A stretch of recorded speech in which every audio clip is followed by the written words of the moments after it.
Good day. My name is Muriel Thompson, and this is my story about how I wasn't invited to my own daughter's wedding. Hubert Thompson, you're under arrest. When Venus was 11, and in 5th grade, my husband Huey got arrested for embezzlement and evading taxes. And that is when her behavior changed for the worst. Hey, old maid, put me some makeup on, right now. Why can't you put it on yourself like a big girl? Don't you backsass me, you ugly hag. Just do as I say. Well, Okay. Just calm down, I'll douse you with makeup. ew, gross. That fried rice is disgusting, just like everything about you. I'm so sorry, lovey.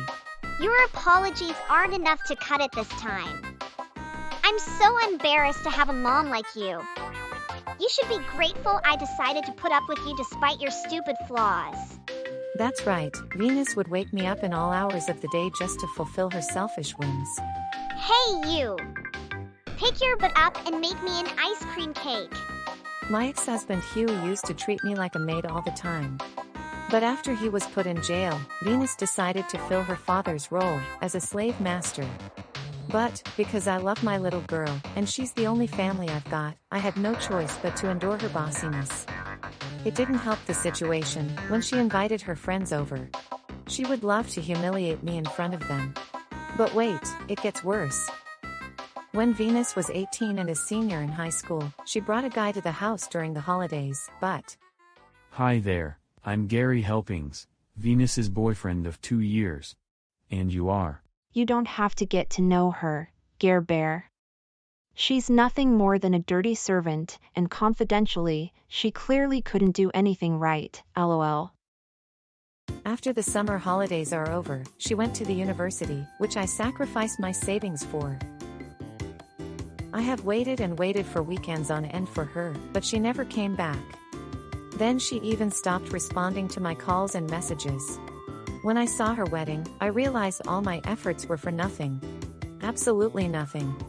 Hold up, I want to know, who in the name of Red Hot Riding Hood invited this old rag to our elaborate celebration, because I'm sure as hell it wasn't me. I'm sorry, princess, I just want to be there on your special day. Zip it, lock it, put all your excuses in your pocket. I'm calling security. No need for that, ma'am.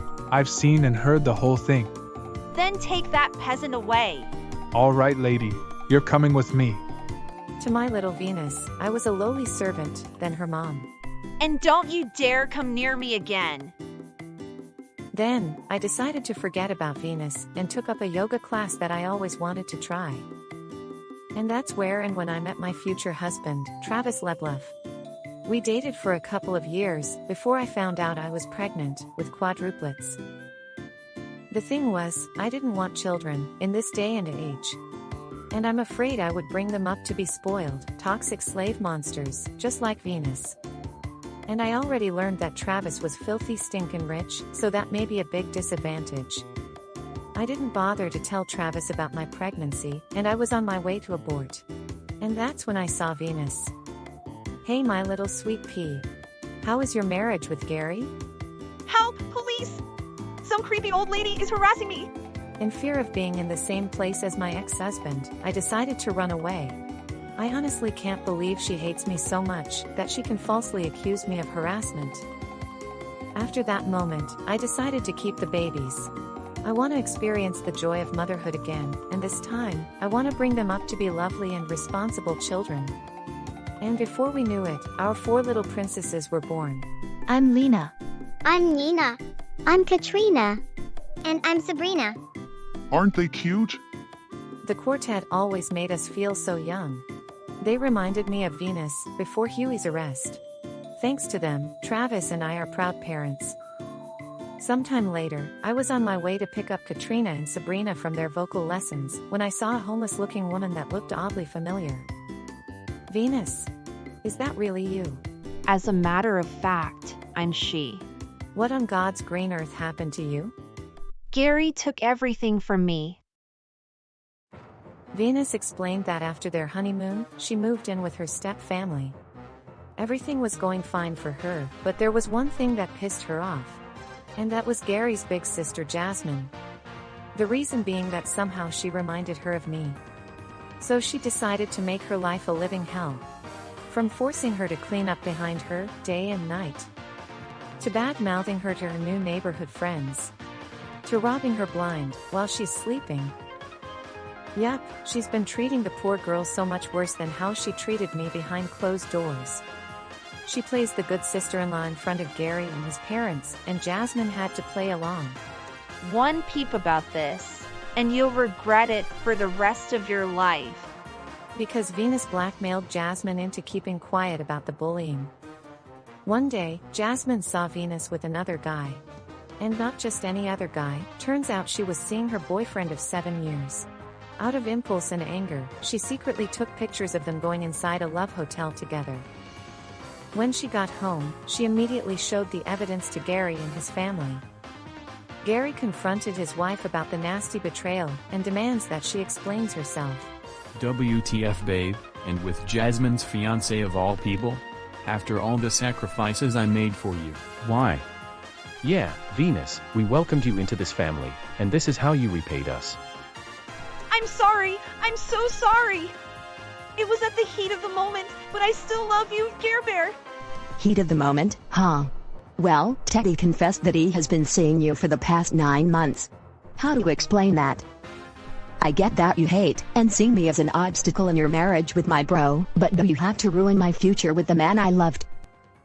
Speaking of which, I already knew that you've been bullying Jasmine since day one. But, how? When I, Mom, or Dad asked how you guys were doing, I could sense that something was wrong, every time I saw Jasmine's half-hearted smiles. So one night, I overheard you threatening Jasmine that if she snitched to either of us, that you'll make her rue the day she was ever born. Heck, I even secretly recorded the conversation. You didn't. Oh yes I did. And I have one more thing to say about this. Venus my dear, I love you and your strong personality, but what you did to my big lovely sister, was obviously unacceptable. So I'm sorry, but I want a divorce. Divorce? No, please, anything but that. I'll never betray you or be mean to Jasmine ever again, so please, forgive me. But Gary didn't listen to her, and they went ahead with the divorce. She got kicked out of the Helpings family house, and thanks to the prenuptial agreement, she ended up losing everything. My ex-sister-in-law's ex dumped me for a rich lady after the divorce, and I've been living on the streets for a while now. But that's besides the point. Even after all that, I'm still your daughter, so I suggest you be a good mother, and help me out. Mommy. Lena. Nina. Mommy, we love you so much. Yeah, you've always been so good to us. Happy Mother's Day. Are those kids? I forgot to tell you, I remarried, and now I have quadruplets. I'm on my way now to pick up the other 2 from choir practice. Anyways, after hearing your little story about your divorce, if I take you back, then you'll probably treat me like a maid again, so no. From now on, you're on your own. Come on girls, let's leave my past behind. I finally turned away from Venus. This is what she gets for biting the hands that fed her. That girl never apologized for the way she's acted towards me, said that she loved me, nor called me her mom, since her father's incarceration. Maybe it was partially my fault for not learning how to say no to her earlier. But now, I'm celebrating Mother's Day, with my well-to-do hunk of a husband, and 4 young, internally beautiful girls, who love me for me.